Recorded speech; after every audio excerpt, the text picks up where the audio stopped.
পেশাগত সূত্রে আলাপ, একে অপরের ব্যক্তিগত পরিসরে পৌঁছাতে সময় খুব বেশি লাগেনি। প্রেম করে বিয়ে, 2.5 বছরের সংসারে আসতে চলেছে নতুন অতিথি। এমন সময় তরুণী সিদ্ধান্ত নিলেন যে তিনি চাকুরি ছেড়ে সংসার নিয়ে ব্যস্ত থাকবেন। তবে গৃহিণী হয়ে থাকার জন্য স্বামীর কাছ থেকে প্রতি সপ্তাহে আদায় করে নিচ্ছেন মোটা অঙ্কের পারিশ্রমিক। 28 বছর বয়সী এই তরুণীর নাম অ্যালি ডি। সেনাবাহিনীতে কর্মরত ছিলেন তিনি। সেখানেই তার আলাপ হয় 51 বছর বয়সী টমের সঙ্গে। প্রেমে পড়েন দুজনে। টমকে বিয়েও করেন অ্যালি। 2.5 বছরের সম্পর্ক তাদের।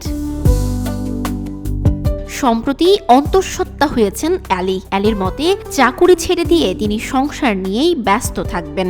তবে গৃহিণী হওয়া কি মুখের কথা?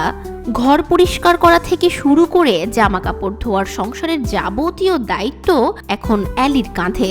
চাকুরি করলে তিনি বেতন পেতেন, তবে সংসার চালানোর জন্য পারিশ্রমিক পাবেন না কেন? স্বামীর কাছ থেকে তাই প্রতি সপ্তাহেই বেতন আদায় করেন অ্যালি। দ্য ডেইলি মেইলের খবর, প্রতি সপ্তাহে পারিশ্রমিক হিসাবে অ্যালিকে $100 দেন টম। বাংলাদেশি মুদ্রায় যা প্রায় 12,000 টাকা, অর্থাৎ মাসে প্রায় 48,000 টাকা বেতন পাচ্ছেন অ্যালি।